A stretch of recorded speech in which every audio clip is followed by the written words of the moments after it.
콩이 건강에 좋다는 사실 모두 다 알고 있을 텐데, 특히 내장 지방을 없애서 뱃살을 빼는데 좋다고도 알고 계시는 분들도 있으실 거예요. 그런데 정작 우리의 뱃살은 빠지지 않고 콜레스테롤 수치도 낮아지지도 않는데, 그건 바로 먹는 방법에 문제가 있기 때문이에요. 물론 검은 콩은 몸에 좋은 역할을 하는 효능도 많이 있지만, 어떻게 먹느냐에 따라서 오히려 몸에 독이 될 수도 있고 반대로 효능을 극대화시킬 수도 있어요. 그래서 검은 콩에 대해 아주 잘 알고 드셔야 됩니다. 그렇다면 검은 콩은 도대체 뭐가 그렇게 좋은 걸까요? 검은 콩과 이것을 함께 드시면 혈관이 살아나고 내장 지방도 줄어들게 됩니다. 검은 콩 드실 때 제발 이렇게 드세요. 그래야 내장 지방도 녹아내리고 치매도 예방할 수 있어요. 검은 콩이 건강에 좋다는 사실 모두 다 알고 있을 텐데, 특히 내장 지방을 없애서 뱃살을 빼는데 좋다고도 알고 계시는 분들도 있으실 거예요. 또한 검은 콩은 혈관에 쌓이는 콜레스테롤 수치도 낮춰주는 효과가 있다고 하는데, 그래서 볶아서도 먹고 밥에 넣어서도 많이 드시지 않아요? 그런데 정작 우리의 뱃살은 빠지지 않고 콜레스테롤 수치도 낮아지지도 않는데, 그건 바로 먹는 방법에 문제가 있기 때문이에요. 물론 검은 콩은 몸에 좋은 역할을 하는 효능도 많이 있지만, 어떻게 먹느냐에 따라서 오히려 몸에 독이 될 수도 있고 반대로 효능을 극대화시킬 수도 있어요. 그래서 검은 콩에 대해 아주 잘 알고 드셔야 됩니다. 이미 잘 알고 계시는 것처럼 검은 콩은 대표적인 블랙푸드예요. 물론 검은 깨와 흑미도 요새 건강식으로 굉장히 많이들 찾으시는 식품인데, 이 블랙푸드라는 게 말 그대로 껍질이 검정색이라서 블랙푸드인데, 그렇다면 검은 콩은 도대체 뭐가 그렇게 좋은 걸까요?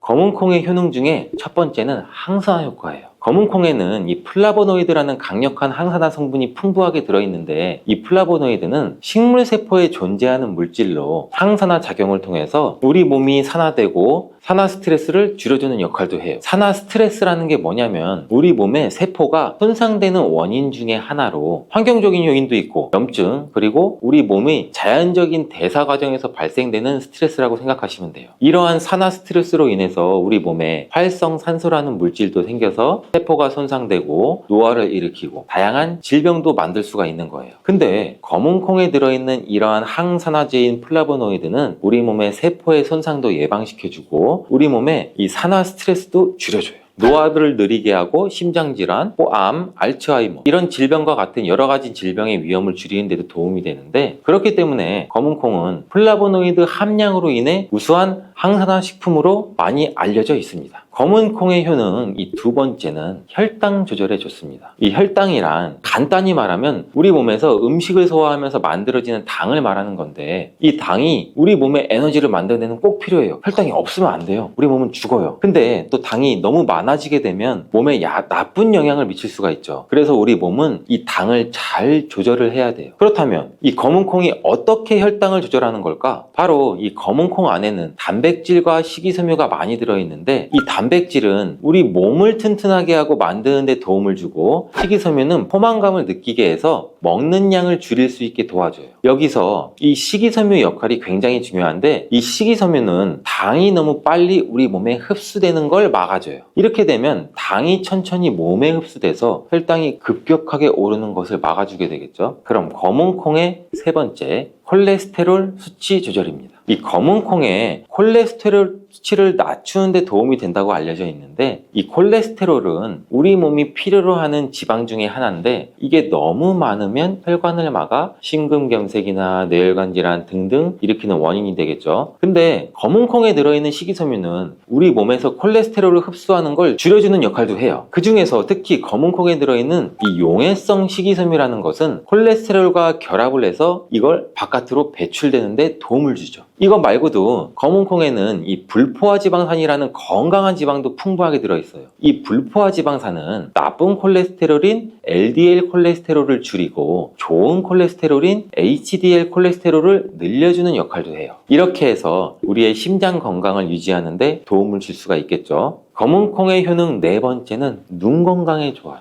검은 콩에는 눈 건강에 도움이 되는 여러 가지 영양소가 들어있는데 그 중에서도 이 루테인과 지아잔틴은 눈 건강에 특히나 중요한 역할을 한다고 굉장히 많이들 알고 계시잖아요. 이 루테인과 지아잔틴은 이 우리 눈의 황반 부분에 많이 존재하는 영양소인데 이 황반은 우리가 선명하게 볼 수 있게 해주는 중요한 부분이에요. 루테인과 지아잔틴이 이 황반을 보호해주고 황반 밀도를 유지시켜서 눈의 노화를 막아주고 블루라이트와 같은 UV 파장의 빛으로부터 보호하는 역할도 같이 하게 되죠. 특히 이 루테인과 지아잔틴은 황반 변성이라는 눈 질환을 예방하는 데 도움을 굉장히 많이 주는데 황반 변성은 우리가 나이를 먹으면서 발생할 수 있는 눈의 질환으로서 이 증상이 심해지면 시력도 나중에는 잃게 만드는 주요 원인 중에 하나라고 해요. 자, 검은 콩의 5번째는 뼈를 튼튼하게 만들어줘요. 이 검은 콩은 뼈 건강에 도움이 되는 여러 가지 영양소를 함유하고 있는데 그 중에서도 칼슘과 마그네슘이 뼈 건강에 특히 중요한 역할을 하죠. 먼저 칼슘은 우리 뼈와 이를 지탱하는 치아를 만드는 주요한 성분이기도 하는데 우리 몸의 다른 중요한 기능들, 예를 들어서 심장 박동, 신경 전달에도 굉장히 중요한 물질이에요. 이러한 중요한 칼슘이 검은 콩에는 풍부하게 들어있어서 꾸준히 섭취하면 뼈를 튼튼하게 해주는 탁월한 식품이라고 할 수가 있죠. 그리고 마그네슘도 뼈 건강에 중요한 역할을 하는 미네랄인데 이러한 마그네슘은 칼슘이 우리 뼈에 제대로 흡수되는 것을 또 도와주기도 하죠. 또한 마그네슘은 뼈의 구조를 유지하는 데도 필요하고 뼈를 강하게 만드는 데도 도움을 줄 수가 있어요. 검은 콩의 효능 6번째는 피부 노화를 막아주는 효능이 있어요. 이 검은 콩에 들어있는 비타민 E, 아미노산, 그리고 항산화 성분이 이 피부 건강에 특히 중요한 역할을 해요. 먼저 비타민 E는 피부를 보호하는 데 중요한 역할을 하는데 이 비타민 E가 피부의 수분을 유지하는 데도 도움을 주고 피부의 재생을 지원하고 피부의 표면을 건강을 유지하는 데 필요한 지방산을 보호하는 역할까지 같이 해줍니다. 이것뿐 아니라 검은 콩에 들어있는 아미노산은 우리 몸의 단백질을 만드는 데 필요한 성분인데 이게 왜 피부에 좋냐면 우리의 피부는 대부분 콜라겐이라는 단백질로 이루어져 있는데 바로 이 콜라겐은 피부의 탄력을 유지해줘서 항상 탱탱한 피부로 보이게 되는 거죠. 또한 이 검은 콩에는 아미노산도 풍부하게 들어있는데 아미노산도 콜라겐 생성에 도움을 줄 수가 있어요.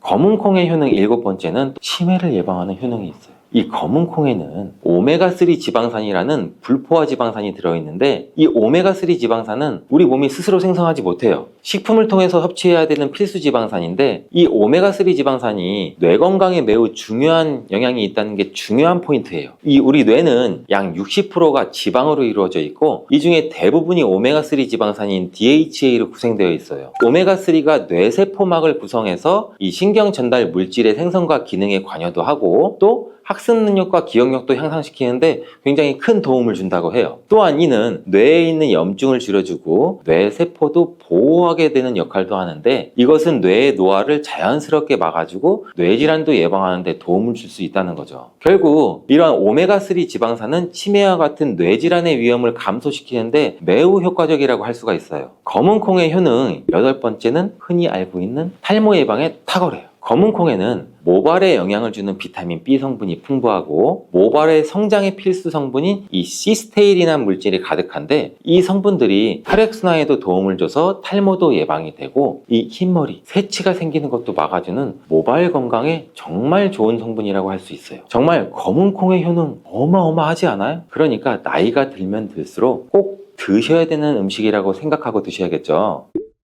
근데 이렇게 어마어마하게 몸에 좋은 검은 콩도 드실 때 주의해야 될 점이 있어요. 아무리 좋다고 해도 과다 섭취하면 안 되는 거 아시죠? 검은 콩에는 피틴산이라는 성분이 들어있는데 식물이 생장하는 과정에서 필요한 미네랄을 저장하는 역할을 해요. 이 성분이 과도하게 우리 몸에 섭취가 되면 우리 몸에서 필요한 미네랄인 칼슘, 철분 등의 흡수를 막을 수가 있어요. 또한 이 검은 콩은 단백질과 식이섬유가 풍부해서 잘 익히지 않고 먹으면 소화가 잘 되지 않을 수도 있어요. 요리하시기 전에 우리가 충분히 물에 불리고 완전히 익혀 드시면 되는데 하루 섭취 권장량은 약 50g 정도로 종이컵 1컵 정도의 양이면 충분하다고 할 수가 있어요. 밥 하실 때 특히 서리태 같은 검은 콩 많이 넣잖아요. 오늘부터는 충분히 물에 불리시고 무조건 많이 넣는다고 좋은 건 아니니까 적당량을 잘 넣어서 드시면 좋겠어요.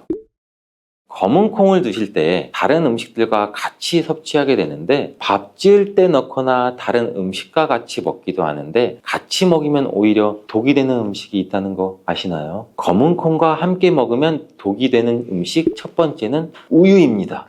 유명한 검은 콩 두유도 있는데 무슨 소리를 하고 계시는 거예요? 이러신 분들도 많을 거예요. 어떤 분들은 우유에 콩을 넣어서 이런 식으로 갈아 드시는 분들도 굉장히 많아요. 이게 오히려 몸에 안 좋은 영향을 미칠 수 있다는 가능성을 가지고 있다는 걸 말씀드리고 싶은 거예요. 왜냐하면 검은 콩과 우유를 동시에 섭취하면 피틴산과 칼슘 사이에 상호작용이 발생할 수가 있는데 검은 콩 안에 들어가 있는 피틴산 성분이 이 식물이 생장하는 과정에서 필요한 미네랄을 저장하는 역할을 한다고 말씀드렸잖아요. 그래서 이 성분은 우리 몸에서 필요한 미네랄인 칼슘, 철분 등의 흡수를 방해할 수가 있어요. 반대로 우유는 칼슘의 주요한 공급원이고 우리 몸에선 칼슘이 뼈와 이를 구성하게 되죠. 신경이나 근육, 혈액응고 등에도 꼭 필요한 성분이고 근데 피틴산이 풍부한 검은 콩과 칼슘이 풍부한 우유를 같이 먹으면 이 피틴산이 칼슘의 흡수를 막아서 우유의 영양소가 그나마 제대로 흡수가 되지 않을 수가 있어요. 같이 드시면 절대 안 되거나 나쁘거나 큰 영향을 미친다는 것이 아니라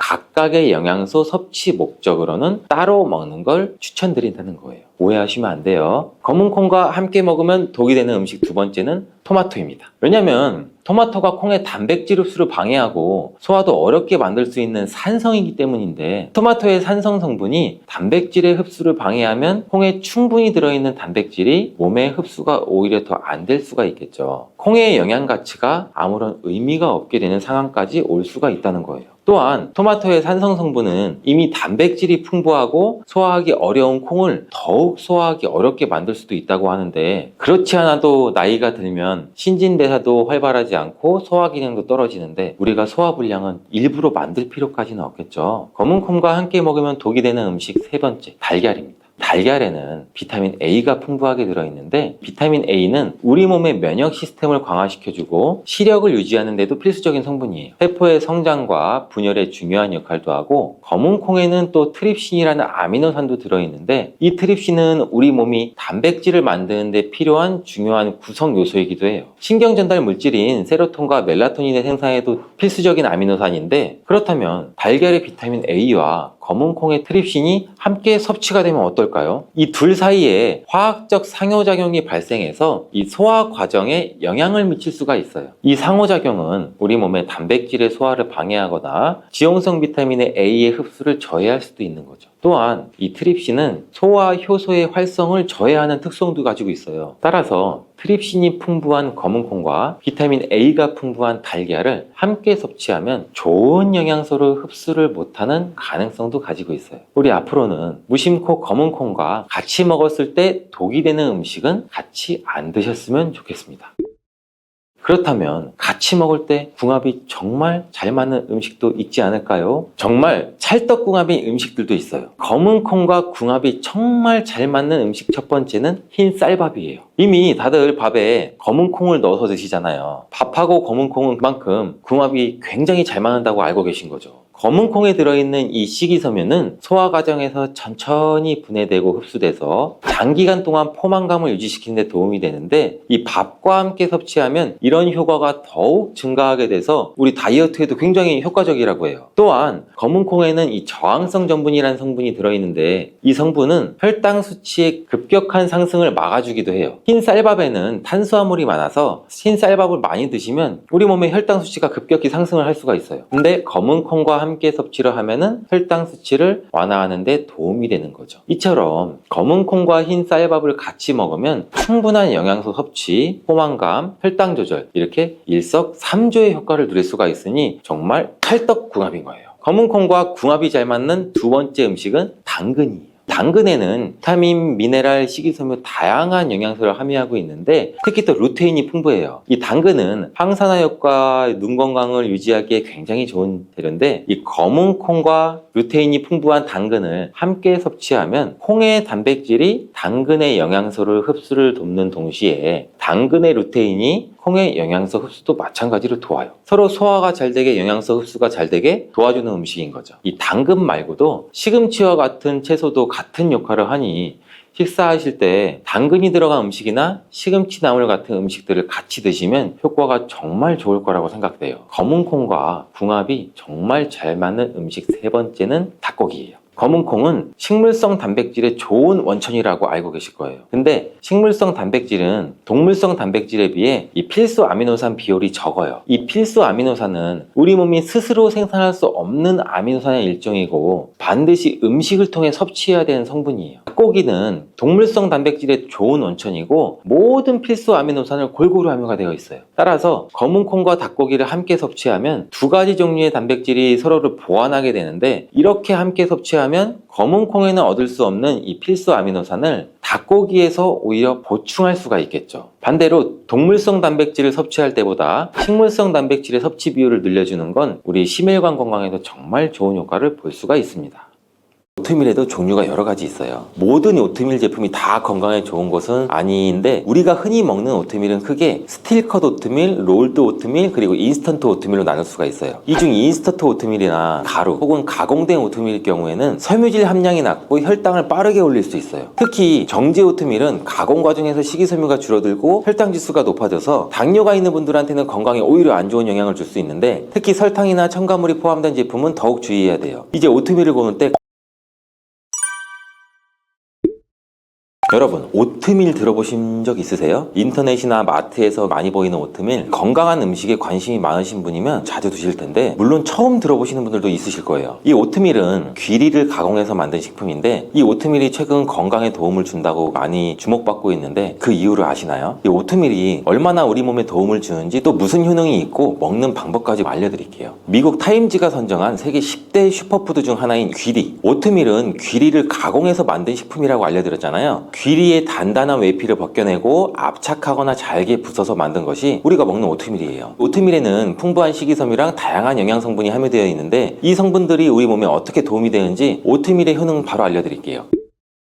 건강한 한 끼의 오트밀의 효능 첫 번째는 혈당 조절이에요. 나이가 들수록 혈당 조절이 중요한 거 알고 계시죠? 혈당이 갑자기 오르면 당뇨병의 위험이 커질 뿐 아니라 몸이 쉽게 피로해지고 몸의 컨디션 또한 나빠질 수가 있기 때문인데 혈당 스파이크 현상이 자주 발생하면 인슐린 분비도 정상적으로 되지 않아요. 이 상태가 지속되면 온갖 합병증도 일으킬 수 있고 이런 분들한테는 오트밀이 혈당 조절에 도움을 줄 수 있다니 좋은 소식 아닐까요? 이 오트밀에는 수용성 식이섬유가 풍부한데 특히 베타글루칸이라는 성분이 혈당을 서서히 올려주는 역할을 해요. 밥이나 빵 같은 우리의 쉽게 접하는 정제된 탄수화물은 혈당을 빠르게 올리는 반면 오트밀은 천천히 소화가 되면서 혈당을 안정적으로 유지시켜주는 거죠. 오트밀을 꾸준히 섭취하면 인슐린 저항성 또한 개선이 될 수 있는데 인슐린 저항성이란 우리 몸이 혈당을 효과적으로 조절하지 못한 상태를 말하는데 이 상태가 지속이 되면 당뇨는 물론 다른 이상 증상까지 나타날 수가 있겠죠. 영양학 저널에 발표된 내용에 따르면 오트밀이 이 혈당 수치를 조절하는데 효과적이라는 결과가 나왔대요. 연구에 따르면 오트밀의 베타글루칸이 인슐린 민감도를 높여서 혈당이 급격하게 상승되는 것을 막아준다고 해요. 특히 당뇨병 환자들에게 오트밀이 긍정적인 영향을 미친다고 하니 혈당 관리하시는 분들은 오트밀을 꼭 기억해 주시는 게 좋겠죠. 두 번째 효능은 바로 체중 조절이에요. 나이가 들면서 더 많이 먹거나 운동을 덜 하는 것도 아닌데 이상하게 체중이 계속 늘어나시는 분들 많으시죠. 나이살이라고도 하죠. 저는 요새 옆구리에 살이 계속 붙어서 참 곤란한데 체중 조절은 나이가 들수록 더욱 중요한 숙제예요. 과체중은 고혈압, 심혈관 질환, 당뇨 등의 원인이 될 수 있어서 병원에 가시면 의사 선생님이 항상 체중 관리 하셔야 돼요 말씀도 하시죠. 체중에 대해 걱정이신 분들은 오트밀을 주목해 주세요. 오트밀이 체중 조절에도 도움을 줄 수가 있어요. 오트밀을 드시면 배가 든든한 느낌이 오래 가는데 이는 오트밀 속 식이섬유가 소화를 천천히 진행되도록 도와주는 때문이에요. 오트밀을 드시면 불필요한 간식을 줄이고 하루 칼로리 섭취를 자연스럽게 감소시킬 수 있게 되는 건데 2016년 비만 연구 저널에 실린 내용에 따르면 오트밀을 먹은 사람이 일반 시리얼을 먹은 그룹보다 더 오랫동안 포만감을 느꼈다고 해요. 또 연구에 따르면 오트밀을 정기적으로 섭취하면 신진대사가 활발해지고 우리 몸의 지방 연소가 촉진된다고 하네요. 특히 운동과 병행하면 체중 감량 효과가 더욱 좋아진다니 다이어트 식품으로 최고 아닐까요? 거기에 오트밀은 포만감이 높아 과식을 방지하는 데 도움을 주는 것뿐 아니라 또한 낮은 칼로리와 높은 단백질, 비타민, 미네랄 등의 영양소 함량으로 유명 헐리우드 스타들과 운동선수들도 오트밀을 다이어트 식단에 자주 포함한다고 하니 그 이유를 이제 알겠죠. 슈퍼푸드 오트밀의 놀라운 효능 세 번째는 피부 개선 효과예요. 한 살 한 살 나이가 들면서 피부가 점점 건조해지고 탄력 탄력을 잃는 게 눈에 보여요. 특히 건조한 계절에는 피부가 푸석해지죠. 어두워지죠. 심하면 가려움증까지 생기시는 분들이 있을 거예요. 이럴 때 오트밀이 피부 건강에도 도움이 돼요. 오트밀에는 이 베타글루칸 성분이 풍부하게 함유되어 있는데 이 성분은 피부에 수분을 공급해주고 보호막을 형성해주는 역할을 해요. 그래서 오트밀을 꾸준하게 섭취하면 피부 속 수분이 유지되는 데도 도움이 되고, 또 오트밀에는 폴리페놀과 같은 항산화 성분이 풍부해서 피부 세포의 산화를 막아주는 역할도 하죠. 오트밀에는 항산화 성분과 항염 성분이 풍부해서 피부 진정 효과가 뛰어난데, 특히 알레르기성 피부염이나 가려움증, 민감성 피부를 가진 분들한테는 아주 좋은 식품이에요. 실제로 오트밀은 미국 FDA에서 피부질환 치료에 사용할 수 있도록 승인된 성분이기도 하죠. 그래서 오트밀을 이용한 스킨케어나 팩도 많이 나와 있어요. 그래서 오트밀을 섭취하는 것도 피부 건강을 유지하는 데 좋은 방법이지만, 오트밀을 곱게 갈아서 물이나 우유에 섞어서 팩으로 사용하는 것도 피부의 건조함을 개선하는 데도 좋죠. 노화는 누구나 겪게 되는 자연스러운 현상이지만 조금이라도 늦추면서 어려 보이는 건강한 피부를 만들 수 있다면 참 좋겠죠. 건강한 탄수화물 오트밀의 네 번째 효능은 변비 개선이에요. 나이가 들면서 소화도 잘 안 되고 장 운동 또한 예전 같지 않다고 느끼시는 분들도 많죠. 장이 원활하게 움직이지 않으면 변비로 고생하기 쉬운데, 이럴 때 오트밀을 드시면 장 건강을 챙기는 데도 도움이 돼요. 오트밀에는 수용성 식이섬유와 불용성 식이섬유가 골고루 들어있는데, 수용성 식이섬유는 장에서 젤 형태로 변화해서 변을 부드럽게 만들어주고, 불용성 식이섬유는 장 운동을 촉진시켜서 변비를 예방하는 역할도 해줘요. 또한 오트밀 속에 들어있는 베타글루칸과 식이섬유가 장내 유익균을 증식시키는 데도 도움이 된다는 연구 결과도 있는데, 오트밀에 들어있는 식이섬유는 장내 유익균의 먹이가 되고, 장내 유익균이 많아지면 장 건강이 자연스럽게 좋아지면서 변비뿐 아니라 장염이나 과민성 대장증후군 예방에도 도움이 되죠. 거기에 오트밀에는 마그네슘 풍부하게 들어있는데 장의 근육도 이완시켜주고 변도 부드럽게 만들어주는 역할을 해줘서 자연스럽게 배변 활동에 도움을 줘요. 변비 때문에 고민이신 분들은 하루 한 끼 정도 오트밀을 꾸준히 섭취하면 장 환경이 점점 좋아지는 것을 느낄 수 있을 거예요. 식이섬유가 풍부하고 영양소가 가득한 오트밀. 오트밀은 물이나 우유에 끓여서 죽처럼 먹기도 하고 다양한 요리에 활용할 수도 있는데, 오트밀이 아직은 좀 생소하신 분들도 계시죠. 그런 분들을 위해서 오트밀과 잘 어울리는 음식과 조리 방법 소개해 드릴게요.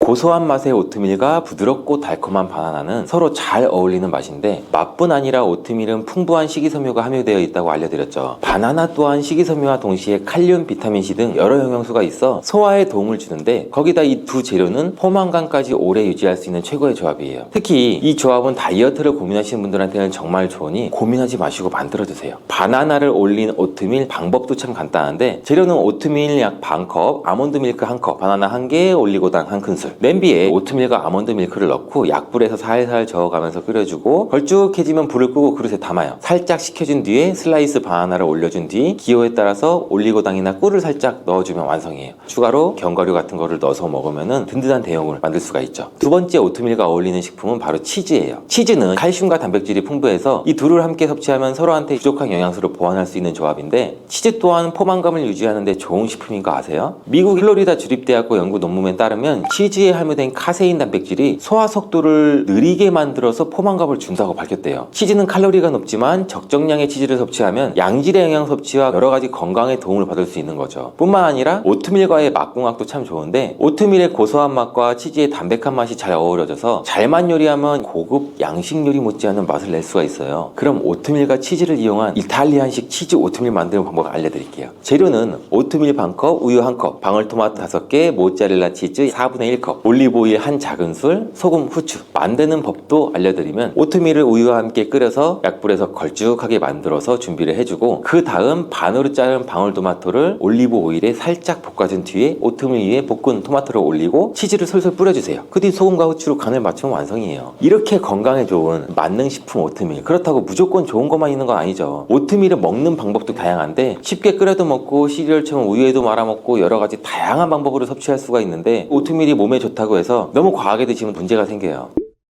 오트밀을 드실 때 주의해야 될 점, 첫 번째는 알맞은 오트밀을 섭취하는 거예요. 오트밀에도 종류가 여러 가지 있어요. 모든 오트밀 제품이 다 건강에 좋은 것은 아닌데, 우리가 흔히 먹는 오트밀은 크게 스틸컷 오트밀, 롤드 오트밀, 그리고 인스턴트 오트밀로 나눌 수가 있어요. 이 중 인스턴트 오트밀이나 가루 혹은 가공된 오트밀일 경우에는 섬유질 함량이 낮고 혈당을 빠르게 올릴 수 있어요. 특히 정제 오트밀은 가공 과정에서 식이섬유가 줄어들고 혈당 지수가 높아져서 당뇨가 있는 분들한테는 건강에 오히려 안 좋은 영향을 줄 수 있는데, 특히 특히 설탕이나 첨가물이 포함된 제품은 더욱 주의해야 돼요. 이제 오트밀을 고를 때 가공되지 않은 스틸컷 오트밀이나 롤드 오트밀을 선택하는 것이 훨씬 좋겠죠. 오트밀 섭취 시 주의할 점 두 번째는 소화불량이에요. 아까 분명히 오트밀이 소화에 도움을 준다고 말씀드렸는데 이제는 또 소화불량을 일으킨다고? 이건 오트밀을 과하게 드셨을 때 얘기고, 아무리 좋은 음식도 너무 많이 드시면 문제가 될 수 있잖아요. 오트밀 역시 너무 과하게 드시면 위장장애가 올 수 있고, 오트밀은 식이섬유가 풍부해서 장 건강에 도움이 되지만 많은 양의 오트밀을 드시게 되면 가스가 차거나 복부 팽만감을 느낄 수도 있어요. 특히 평소에 식이섬유 섭취가 적었던 분들은 유의해야 돼요. 얼마만큼의 적당량이 오트밀인지 궁금하신 분들도 많으실 거예요. 보통 한 끼에 약 30에서 50g 정도인데 약 반 컵 정도 되는 분량이에요. 오트밀 드실 때는 오트밀만 단독으로 드시는 것보다는 다른 식품과 함께 섭취하면 단백질이나 건강한 지방과 비타민 등 다양한 영양 균형을 맞출 수 있으니 아까 추천드렸던 식품이나 견과류, 과일 등을 추가해서 드시는 게 잘 드시는 방법 중에 하나겠죠.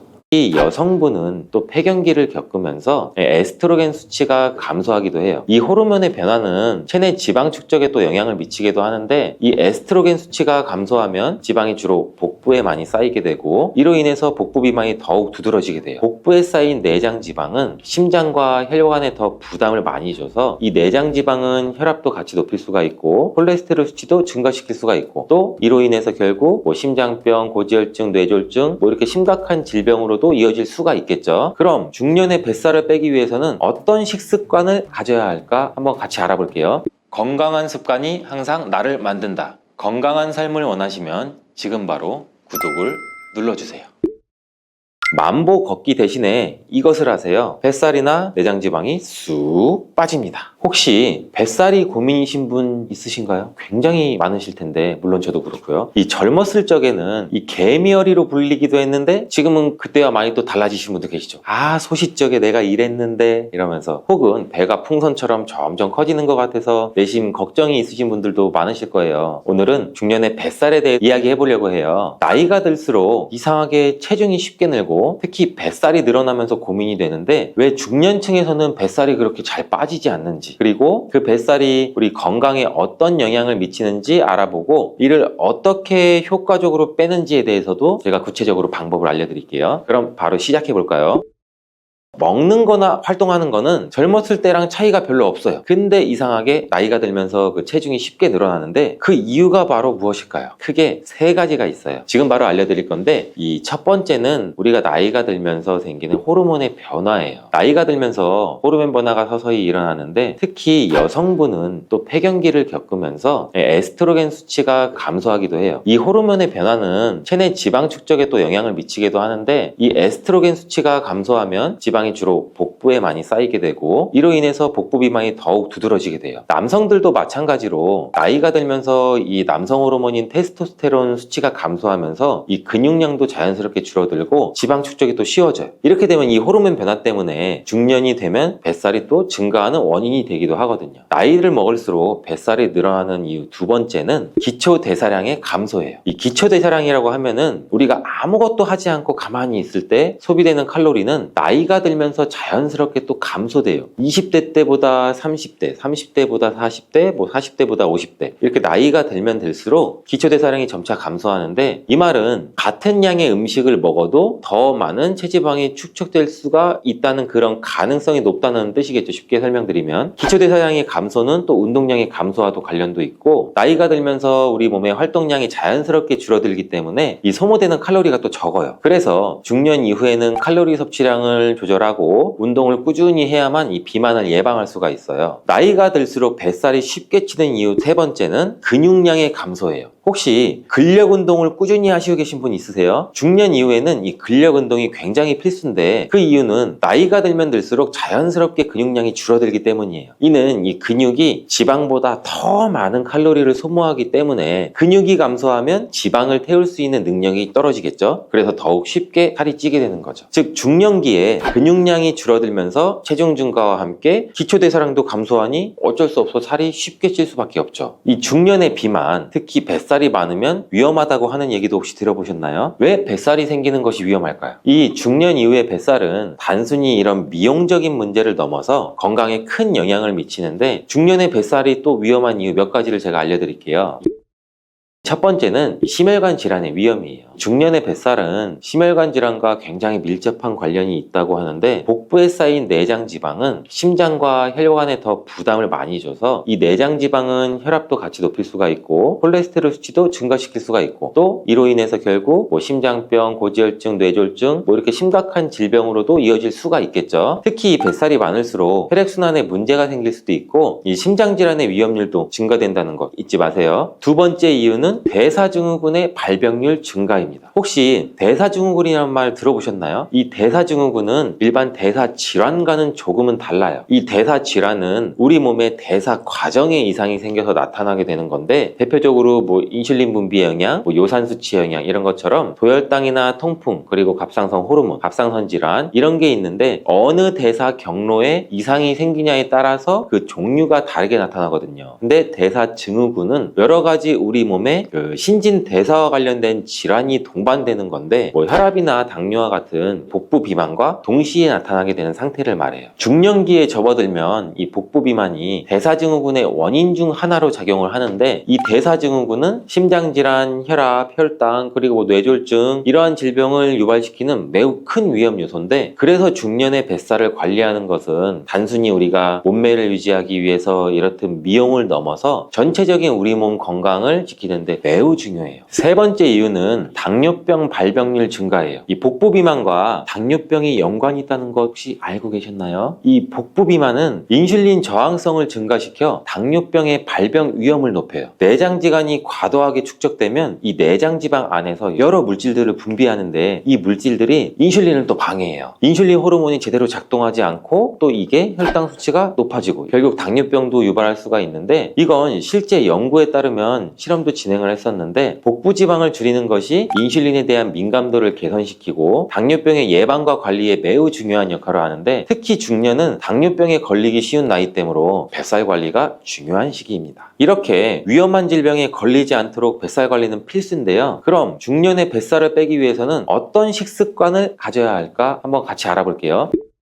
이 중년의 뱃살을 빼기 위한 첫 번째 방법은 바로 저탄수화물 식이요법이에요. 혹시 저탄고지라고 많이 들어보셨죠? 요즘 이쪽에서도 들리고 저쪽에서 들리고 저탄고지 굉장히 많이 들리는 말인데, 이 식단에 대해 간단하게 설명해 드릴게요. 말 그대로 저탄수화물 고지방 식단은 지방과 단백질을 주로 에너지원으로 사용하는 식사법이에요. 우리가 주로 먹는 쌀이나 빵이나 면 이와 같은 탄수화물은 혈당을 빠르게 올리기 쉬워서 인슐린을 또 분비하게 만드는데, 이로 인해서 지방 축적이 또 촉진이 돼요. 탄수화물을 적게 먹어 인슐린에 대한 분비를 조금 감소시키게 되면 이 인슐린은 지방 저장을 빠르게 해주는 호르몬이기 때문에 인슐린 수치가 낮아지면 체내 지방 축적도 줄일 수가 있고 뱃살 감소에도 긍정적인 영향도 미칠 수가 있어요. 두 번째 식사법은 단백질을 많이 섭취하는 거예요. 나이가 들수록 단백질 섭취가 중요하다는 얘기 굉장히 많이 들어보셨죠? 뱃살을 빼는데도 필수인데, 이 중년 이후에는 근육량이 자연스럽게 감소하는 경향이 있다는 거 아까 설명드렸 알고 계시죠? 이 근육량 감소는 기초대사량을 더 낮추고 결과적으로 지방이 더 쉽게 축적될 수 있게 해요. 그럴 때 단백질을 충분히 섭취하거나 아니면 운동을 열심히 해서 근육량을 유지하거나 증가시킬 수가 있죠. 근육은 지방보다 더 많은 칼로리를 소모하는 조직이라서 근육량을 늘리면 자연스럽게 기초대사량이 증가되고 또 더 많은 칼로리를 태우게 돼서 이 뱃살 감소에도 도움이 되는 거죠. 또한 이 단백질은 다른 영양소에 비해서 포만감을 오래 유지시켜주는 특성이 있어서 과식도 예방해주는데, 특히 단백질을 충분히 섭취하면 식사를 하시고 우리가 배고픔을 조금 덜 느끼게 되죠. 그럼 전체적인 칼로리 섭취량도 자연스럽게 줄어들고 이것이 뱃살 감소에 굉장히 중요한 역할을 하는 거예요. 뿐만 아니라 단백질은 열량 소모를 증가시키는 효과도 있어요. 단백질을 소화하고 대사하는데 다른 영양소에 비해 더 많은 에너지가 필요한데, 이 단백질을 소화하기 위해서 칼로리 소비를 촉진하여 지방 연소도 도와주기도 해요. 뱃살을 빼는데 좋은 식습관 세 번째는 금주입니다. 혹시 매주마다 술자리를 가지고 있진 않으신가요? 혹시 술이 뱃살에 안 좋다는 거 알고 계시나요? 흔히 오랜만에 친구를 만나면 야, 너 뱃살 왜 이렇게 많이 나왔어? 하면 아, 술살이야. 이런 말도 굉장히 많이 하시잖아요. 근데 술이 그냥 막연하게 안 좋은 게 아니라 이 술이 중년 뱃살에 미치는 영향은 상당히 크다는 거 알고 계신가요? 술을 자주 마시는 것은 뱃살을 포함한 체지방 증가랑 밀접하게 연관도 있고, 특히 중년의 경우에 나이와 함께 신진대사율이 떨어지기 때문에 그 영향이 더 뚜렷하게 나타나요. 마신 술은 술은 결국 간에서 주로 처리되는데 이때 알코올을 분해하는 과정에서 우리 간은 우선적으로 알코올을 처리해야 돼요. 다른 영양소들, 지방, 탄수화물, 단백질 이 대사 우선순위가 밀려버리죠. 그로 인해 지방도 제대로 분해되지 않고 저장될 가능성이 커져요. 특히 중년에는 간의 기능이 다소 떨어질 수가 있어서 지방 축적이 오히려 더 쉬워진다고 하네요. 알코올은 체내에서 지방을 축적하는 주요 요인으로 작용할 수 있는데 이 알코올은 지방 대사를 방해하고 복부의 지방이 쌓이는 가능성을 또 높여주고 이는 복부 비만도 생길 수가 있고 나이가 들면 들수록 복부 비만이 더 쉽게 축적이 되고 근데 또 술하면 우리 맛있는 안주를 빼놓을 수가 없잖아요. 이것도 역시 뱃살에는 독이 된다는 거 누구나 다 알고 계시죠? 술을 마시면 자주 또 안주는 고칼로리, 맵고 짜고 이런 게 맛있잖아요. 기름진 거 그리고 또 많이 먹게 되고 칼로리 섭취가 굉장히 크게 늘어나는데 이게 또 체중 증가를 유발시킬 수가 있겠죠. 또 술을 자주 마시면 식사 패턴도 불규칙해지고 과식할 위험도 커지고 명심해 주세요. 뱃살 빼는 데는 운동이 필수인 거 모두 다 아시죠? 근데 식이요법도 매우 중요하지만 우리 몸 상태에 맞는 운동도 굉장히 중요해요. 특히 중년의 뱃살을 빼는데 운동은 매우 중요한 역할을 하는데 혹시 매일 저녁 집 앞 공원이나 아파트 단지나 산책을 한다고 충분하게 운동을 했다고 생각하시지는 않으신가요? 물론 걷기는 굉장히 훌륭한 운동이에요. 하지만 우리의 뱃살을 빼주는데 천천히 걷는 건 효과가 하나도 없어요. 걷기만으로 체지방을 충분히 줄이기는 굉장히 힘들고 특히 안에 내장 지방을 빼기 위해서는 고강도 운동이 필요해요. 그렇다면 어떤 운동이 이 뱃살을 빼는데 가장 효과적일까요? 간단하면서 쉽게 할 수 있는 이 뱃살 빼기 좋은 운동 제가 두 가지 바로 소개해 드릴게요.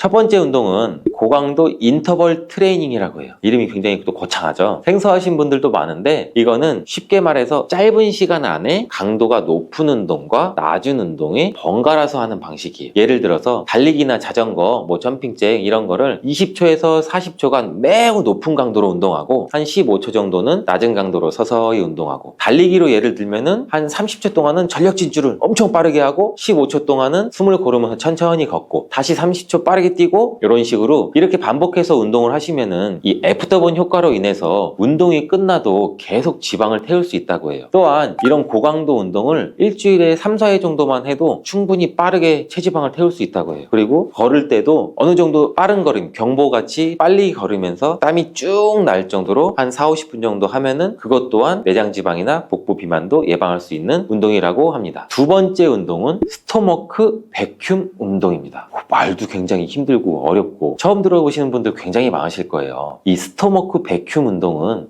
거창한 운동이 아니에요. 이 복부 깊은 근육인 복직근과 횡격막이라고 하는 그 근육을 강화하는 운동인데 주로 이제 내부에 있는 복부 압력을 조절하면서 복부를 수축시키고 확장하는 이 방식으로 진행하는데 이 운동의 이름처럼 굉장히 거창하진 않아요. 앉아서도 할 수 있고 이 운동은 굉장히 아까 말씀드린 깊은 근육인 횡격막과 복직근을 집중적으로 운동시켜서 복부를 더 탄탄하게 만들고 평평하게 만들고 내장 지방도 줄이는데 굉장히 도움을 주고 보디빌더 선수들 같은 경우에도 보디빌더장에 가서 이 운동을 꼭 하신다고 하네요. 운동 시작 전에. 그만큼 고강도 운동하기 전에 하면 굉장히 좋은 운동이기도 한데 어떻게 하는 건지 제가 간단하게 설명드릴게요. 일단 자리에 앉은 후에 코로 천천히 깊게 숨을 들이마시면서 그럼 폐에 공기가 들어가겠죠? 폐에 공기를 가득 채우세요. 이때 공기를 들이마시면 배가 자연스럽게 부풀어 오르죠. 이때 숨을 들이킨 후 입으로 천천히 숨을 내쉬면 배가 자연스럽게 배꼽 쪽으로 들어가죠. 근데 배를 의식적으로 배꼽 쪽으로 최대한 깊숙이 당기세요. 배를 가능한 안쪽으로 당기는 게 포인트예요. 척추까지 이제 붙을 정도로 안쪽으로 당긴다는 느낌으로 이 상태에서 숨을 10초에서 15초 동안 멈춥니다. 그리고 천천히 내쉬고 이렇게 3세트 정도 반복을 하시면 돼요. 쉽게 말해 천천히 숨을 들이셔서 배를 볼록하게 만든 다음에 천천히 숨을 내쉬면서 이 배를 등가죽이랑 일부러 이렇게 안으로 뱃살을 집어넣듯이 들어간다고 보시면 됩니다. 이 끝까지 간 자세에서 10초에서 15초 동안은 유지를 시키고 이 운동을 이렇게 반복을 하면은 이 복부 지방 감소뿐만 아니라 자세도 개선되고 우리 몸의 이 코어의 안정성도 강화되고 배꼽 주위의 탄력도 굉장히 높아진다고 합니다. 세 번째 운동은 스쿼트입니다. 스쿼트 매우 익숙한 운동이잖아요. 많이 들어보시고 또 많이 하시기도 하고 이 스쿼트는 하체 근육을 강화하는 운동인데 전신 운동에도 효과도 굉장히 좋아요. 하체 근육이 우리 몸에서 크기 때문에 이 운동을 하면은 대사량도 증가되고 체지방 감소에도 매우 효과적인데, 또한 스쿼트를 하면서 이 코어와 복부도 자연스럽게 사용하는 운동이라서 뱃살을 줄이는데도 굉장히 도움이 많이 돼요. 중년에는 이 근육량이 줄어들면서 기초 대사량도 떨어지기 때문에 근육을 강화하는 운동을 통해서 더 많은 칼로리를 태우는 게 굉장히 중요한데, 이 스쿼트 운동 방법에 대해 간단하게 설명하면, 이 스쿼트는 다리를 어깨 넓이로 벌리고 앞에 무릎이 발끝을 넘지 않도록 해서 앉았다 일어났다 하는 동작이에요. 이 반복 횟수는 사람마다 다르겠지만 무리하지 않게 10회에서 15회 정도, 한 3세트에서 5세트 이런 식으로 점차적으로 늘려가는 게 중요한데, 이 스쿼트 하는 방법도 잘못하면 또 무릎 관절에 굉장히 또 안 좋은 영향을 미치기 때문에 요새 인터넷만 검색을 하셔도 스쿼트의 바른 자세는 굉장히 많이 나와 있어요. 참고해서 좋은 운동 생활 습관을 가졌으면 좋겠습니다. 이 뱃살 빼는 데에는 운동과 식습관 외에도 생활 습관이 굉장히 중요한데요. 꼭 알아야 할 뱃살 빼는 생활 습관 한번 제가 알려드릴게요.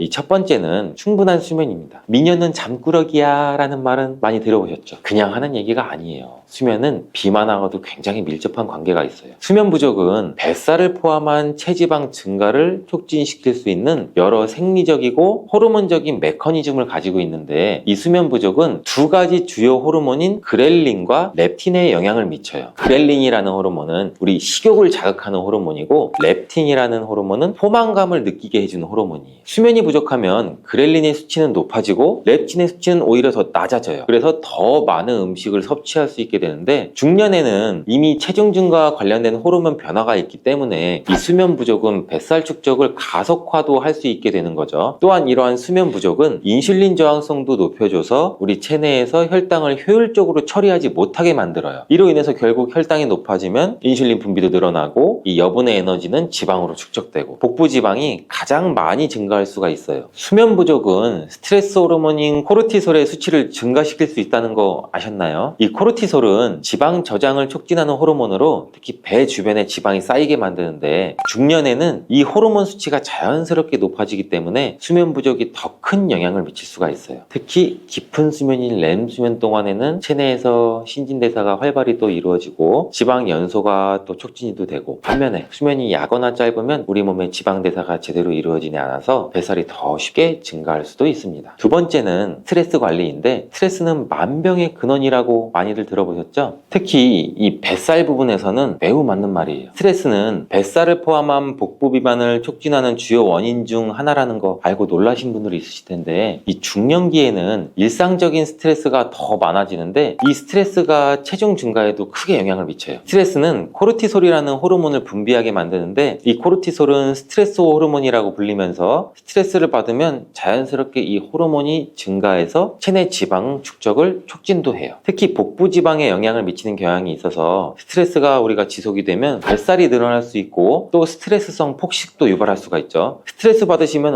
맵고 달고 자극적인 음식 생각나시는 분 굉장히 많으시죠. 스트레스는 이렇게 감정적인 상태에서 불규칙한 식사를 유도하기 때문에 특히 중년은 감정적인 스트레스가 많을 수가 있는데, 이로 인해 과식이나 음주가 자주 일어나면 뱃살이 더 늘어날 수 있다는 거 잊지 마세요. 뱃살 빠지는데 좋은 습관 세 번째는 물 많이 마시기. 물은 대사작용도 촉진하고 우리 몸에 독소를 배출해 주는데, 또한 식사 전에 물을 마시면 과식도 예방할 수 있어요. 최소에 여러분들은 하루에 몇 잔 정도 물을 마시나요? 하루에는 최소 8잔 이상의 물을 마셔야 한다라고 들어보신 분도 있으시죠? 이렇게 수분 섭취는 체중 관리와 건강에 굉장히 중요한 역할을 하는데, 충분한 수분은 신진대사를 원활하게 하고 또 지방 연소도 촉진하는 데 도움이 굉장히 많이 돼요. 반면에 탈수 상태에서는 신진대사가 느려지고 체내 노폐물도 제대로 배출되지 않아서 부종이나 체지방 증가라도 이어질 수가 있는데, 적절한 수분 섭취는 뱃살을 포함한 체지방 축적을 예방하는 데도 도움이 돼요. 특히 중년에는 갈증을 잘 느끼지 못할 수가 있어요. 물을 자주 마셔주시는 것이 중요합니다. 또한 물은 지방이 제대로 연소되는 데에도 도움을 줘서 뱃살은 빼는 데에도 도움을 줄 수가 있습니다.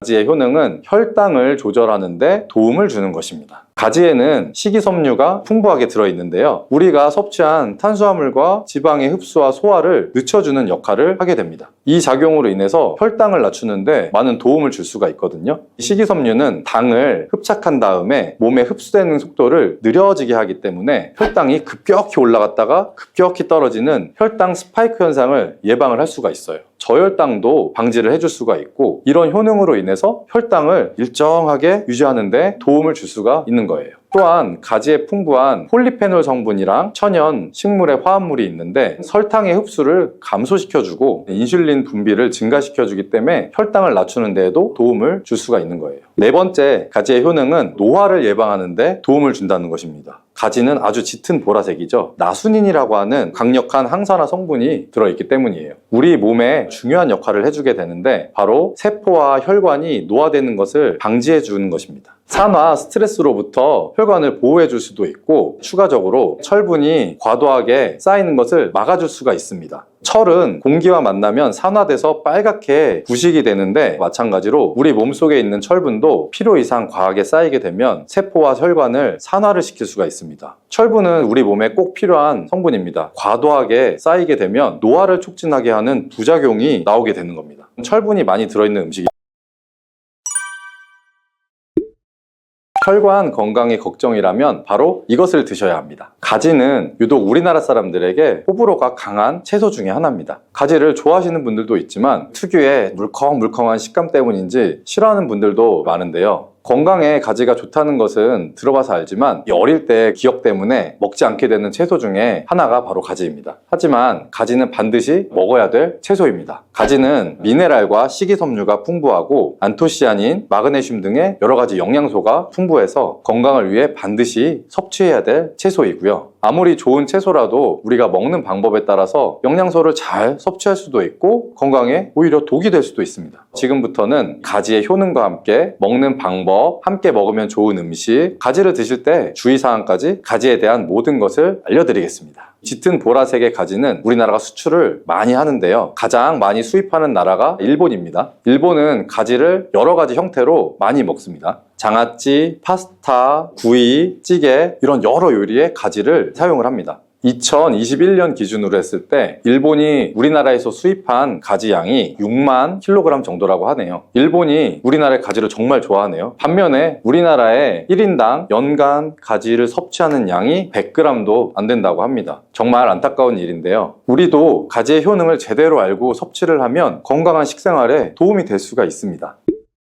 첫 번째, 가지의 효능은 심혈관 질환을 예방하는 데 도움을 주는 거예요. 나이가 들수록 심혈관 질환으로 병원을 많이 가게 되죠. 가지에는 칼륨이 풍부해서 심박수를 안정적으로 유지하고 나트륨의 배출을 도와주기 때문에 혈압을 낮춰주는 데 좋은 효과가 있습니다. 가지에 풍부하게 함유된 플라보노이드 성분은 나쁜 콜레스테롤인 LDL 수치를 낮춰주고 좋은 콜레스테롤인 HDL 수치를 높여주는 효능이 있습니다. 이런 효능들이 심혈관 질환을 예방하는 데 아주 중요한 것으로 알려져 있고요. 평소에 가지를 주기적으로 섭취를 하시면 심혈관 질환으로 병원에 갈 일을 조금이라도 줄일 수 있겠죠. 두 번째, 가지의 효능은 염증을 억제해주고 가라앉혀주는 데 도움이 되는 것입니다. 옛날에는 민간요법에서 사마귀를 제거할 때 가지를 사용했을 정도로 염증 제거에 아주 효과가 좋대요. 특히 점막에 있는 염증에 효과가 좋은 것으로 알려져 있어요. 우리 몸에 점막이라고 하면은 입, 잇몸, 식도 보통 되겠죠. 위장, 대장, 소화기관들이 거의 다 기본적으로 점막으로 되어 있죠. 음식을 복용했을 때 입에 들어가서 위를 통해 최종적으로 항문으로 배출되기까지 모든 곳이 점막이라고 보셔도 됩니다. 면역력이 떨어지거나 스트레스를 받거나 어떤 특정 음식으로 인해서 지속적인 자극을 받게 되면 이런 점막들에 염증이 생길 수가 있고요. 이런 염증을 억제하는 데 가지가 도움이 된다는 거죠. 세 번째, 가지의 효능은 혈당을 조절하는 데 도움을 주는 것입니다. 가지에는 식이섬유가 풍부하게 들어있는데요. 우리가 섭취한 탄수화물과 지방의 흡수와 소화를 늦춰주는 역할을 하게 됩니다. 이 작용으로 인해서 혈당을 낮추는데 많은 도움을 줄 수가 있거든요. 식이섬유는 당을 흡착한 다음에 몸에 흡수되는 속도를 느려지게 하기 때문에 혈당이 급격히 올라갔다가 급격히 떨어지는 혈당 스파이크 현상을 예방을 할 수가 있어요. 저혈당도 방지를 해줄 수가 있고 이런 효능으로 인해서 혈당을 일정하게 유지하는 데 도움을 줄 수가 있는 거예요. 또한 가지에 풍부한 폴리페놀 성분이랑 천연 식물의 화합물이 있는데 설탕의 흡수를 감소시켜주고 인슐린 분비를 증가시켜주기 때문에 혈당을 낮추는 데에도 도움을 줄 수가 있는 거예요. 네 번째, 가지의 효능은 노화를 예방하는 데 도움을 준다는 것입니다. 가지는 아주 짙은 보라색이죠. 나수닌이라고 하는 강력한 항산화 성분이 들어있기 때문이에요. 우리 몸에 중요한 역할을 해주게 되는데 바로 세포와 혈관이 노화되는 것을 방지해 주는 것입니다. 산화, 스트레스로부터 혈관을 보호해 줄 수도 있고 추가적으로 철분이 과도하게 쌓이는 것을 막아줄 수가 있습니다. 철은 공기와 만나면 산화돼서 빨갛게 부식이 되는데 마찬가지로 우리 몸속에 있는 철분도 필요 이상 과하게 쌓이게 되면 세포와 혈관을 산화를 시킬 수가 있습니다. 철분은 우리 몸에 꼭 필요한 성분입니다. 과도하게 쌓이게 되면 노화를 촉진하게 하는 부작용이 나오게 되는 겁니다. 철분이 많이 들어있는 음식이 붉은색을 띠는 고기 제일 먼저 생각이 나죠. 평소에 고기를 좋아하고 많이 드시는 분들은 가지와 함께 드시면 정말 좋습니다. 5번째 가지의 효능은 감염을 예방해 주는 겁니다. 면역력이 떨어져서 세균이 우리 몸에 들어오면 감염에 걸릴 수가 있죠. 가지에 풍부하게 함유된 클로로겐산과 폴리페놀 성분들이 세균이랑 바이러스를 제거해주는 효과가 있어서 감염 예방하는 데 큰 도움이 됩니다. 이런 효과는 가지의 껍질이랑 꼭지 부분에서 특히 좋은 효과를 나타낼 수가 있는데요. 보통 요리를 할 때 가지 꼭지는 잘라서 버리게 되죠. 이제부터는 가지 꼭지를 버리지 마세요. 말려서 끓인 물로 가글을 하시면 천연 구강 세정제의 역할을 할 수가 있어요. 꼭지에는 스코폴레틴이라는 성분이 함유가 되어 있는데 이 성분은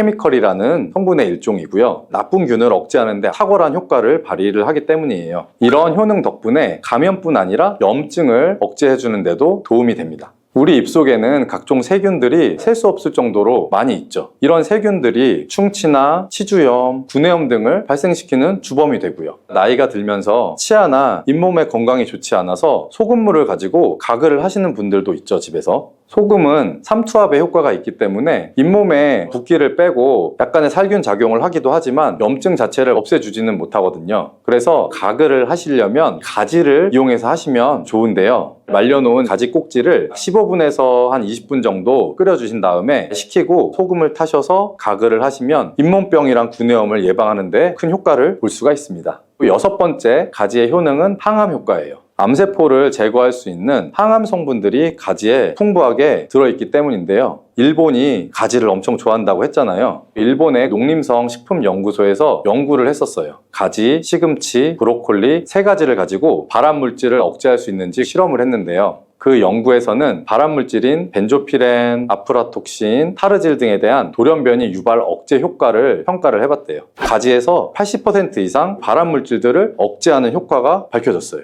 다른 연구에서도 가지의 알칼로이드성 식이섬유가 유방암, 대장암, 난소암 등의 원인이 되는 동물성 지방을 제거하는 데 탁월한 효능이 있는 것을 발견하기도 했고요. 또한 가지에 풍부한 폴리페놀 성분은 대표적인 항암 성분으로 알려져 있죠. 가지는 여러 가지의 항암 효과를 가지고 있는 훌륭한 항암식품인 것이 틀림이 없네요. 7번째 가지의 효능은 시력을 보호하는 데 도움을 주는 것입니다. 눈의 망막에는 빛을 감지하는 역할을 하는 로놉신이라는 단백질이 있어요. 어두운 곳에 있다가 밝은 곳으로 나가거나 깜깜한 방에서 불을 켜면 눈이 엄청 부시죠. 로놉신이 빛에 의해서 한순간에 대량으로 분해가 되면서 시신경에 강한 자극을 주기 때문이에요. 체내에 있는 로놉신이 줄어들게 되면 시력이 저하되거나 야맹증이 발생할 수가 있고요. 로놉신이 생성이 되려면 베타카로틴이 필수적으로 필요합니다. 가지 속살에는 이 베타카로틴이 풍부하게 함유가 되어 있습니다. 또 가지 껍질에 풍부한 안토시아닌 성분이 시신경 주변에 모세혈관이 노화되는 것을 방지를 해줄 수 있고 염증을 억제하는 효과가 있기 때문에 시신경을 보호해주고 눈의 노화를 예방하는 데 큰 도움이 됩니다. 8번째 가지의 효능은 뇌의 기능을 향상시키고 치매를 예방하는 데 도움을 주는 것입니다. 가지에는 비타민 B6, 엽산, 마그네슘 등의 영양소가 풍부하게 들어있기 때문인데요. 이 영양소들이 하는 역할이 뇌 신경 전달 물질의 생성을 촉진해주고 뇌의 기능을 향상시켜주는 효과가 있기 때문이에요. 또한 가지에 함유된 안토시아닌이 뇌의 노화를 방지해주고 기억력을 향상시키는 효과가 있기 때문에 치매를 예방하는 데도 도움을 주는 거예요.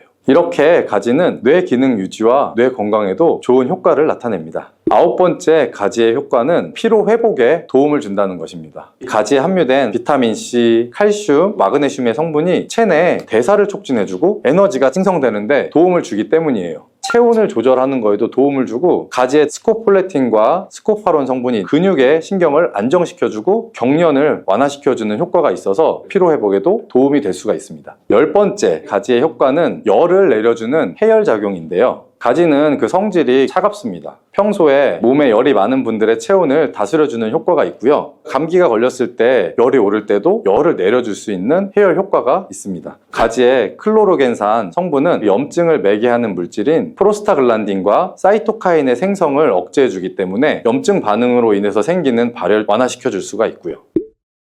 이렇게 좋은 가지를 효과적으로 섭취할 수 있는 방법은 따로 있습니다. 그냥 드시는 것보다는 들기름과 함께 조리해서 드시는 것을 추천드립니다. 가지에 있는 리놀레산과 비타민 E가 지용성 성분이기 때문에 들기름이랑 같이 섭취를 하시면 체내 흡수율이 높아집니다. 또 가지의 속살에는 스폰지처럼 기름을 흡수하기 때문에 들기름의 영양소 흡수율이 더 높아질 수 있는 거고요. 들기름은 하루에 그냥 한 스푼씩 약처럼 드시는 분들이 있을 만큼 건강에 도움을 많이 주는데요. 치매를 유발하는 물질인 베타 아밀로이드가 뇌에 쌓이는 것을 막아주어서 알츠하이머, 치매를 예방해주는 효과가 있습니다. 또 피토스테롤이란 성분이 함유되어 있는데 혈관 내의 콜레스테롤 수치를 낮춰주는 데도 도움이 되고요. 이뿐 아니라 염증성의 질환들을 예방해주고 뼈의 건강도 올려줄 수 있고 심혈관 질환을 예방하고 장 건강에도 좋은 효과를 발휘하는 것이 들기름입니다. 이런 들기름이 가지와 만나게 되면 효과가 극대화되는데요. 가지를 요리할 때 쪄서 드시면 가장 많은 영양소를 흡수할 수가 있습니다. 상명대학교 외식영양학과 연구팀이 이에 대한 실험을 했었는데요. 가지 100g을 물에 넣어 삶는 방법, 찜기에 넣어서 찌는 방법, 랩을 씌워서 전자레인지로 돌리는 방법, 이렇게 3가지 방법으로 가지를 조리를 해봤대요. 가지의 항산화 성분인 클로로겐산의 함량이 어떻게 달라질 수 있는지를 확인해 본 겁니다. 가지를 찜기에 넣고 쪘을 때 클로로겐산의 함량이 늘어났다고 합니다. 항산화 성분뿐만 아니라 칼슘 또한 가지를 쪘을 때 가장 많은 함량이 나왔다고 해요. 그런데 항상 쪄서만 먹을 순 없겠죠. 삶아서 드신다면 가지 삶은 물을 절대 버리지 말고 함께 드시기를 추천드립니다. 짙은 보라색의 가지 껍질에 안토시아닌이 아주 많이 들어있기 때문인데요. 이 안토시아닌의 항산화 효과가 토마토보다 3배 정도가 많고 브로콜리보다는 2배 정도 많은 걸로 알려져 있어요. 안토시아닌은 항산화 효과도 강력하지만 스트레스를 완화하는 데에도 도움을 주고 신체가 정상적으로 기능을 회복하고 유지하는 데에도 도움을 주는 성분이거든요. 그런데 이 안토시아닌은 수용성 성분입니다. 물에 녹는 거죠. 그래서 가지를 씻을 때는 물에 너무 오래 담가두지는 마시고요. 가지를 삶아서 조리를 하셨으면 물에 안토시아닌이 풍부하게 들어있기 때문에 이 가지 삶은 물을 차처럼 드셔도 되고 다른 요리를 할 때 채소로서 사용하셔도 좋습니다. 이렇게 좋은 가지도 드실 때 주의하실 사항이 있는데요. 많은 채소나 과일을 익히지 않고 생으로 드실 때 좋은 경우들이 많죠. 가지는 절대로 생으로 드시면 안 됩니다. 가지 안에는 솔라닌이라는 독성 물질이 있기 때문이에요. 솔라닌은 싹이 난 감자에 생기는 독성이랑 같은 것인데요. 독성 때문에 위경련이나 복통, 현기증, 식중독의 증상까지 유발이 될 수가 있기 때문에 가지는 반드시 익혀서 드셔야 됩니다. 그리고 가지 알레르기가 있는 분들도 있기 때문에 그런 분들 또한 섭취에 주의를 하시는 게 좋습니다. 가지를 먹거나 만지기만 해도 입 주변이나 피부가 가려워지고 두통이나 복통이 생기는 경우가 있으면 가지 알레르기가 있을 가능성이 높은 것이기 때문에 가지 섭취하실 때 주의하시는 게 좋습니다. 가지 알레르기가 아니라도 아토피나 다른 알레르기 때문에 항히스타민제 같은 걸 복용하시는 분들도 가지 섭취를 주의하시면 좋고요. 마지막으로 가지는 찬 성질의 음식이기 때문에 체질 자체가 냉해서 몸에 냉증이 있는 분들은 가지를 다량 섭취하시면 위장에 탈이 날 수가 있겠죠. 너무 많이 드시는 거는 추천드리지 않습니다.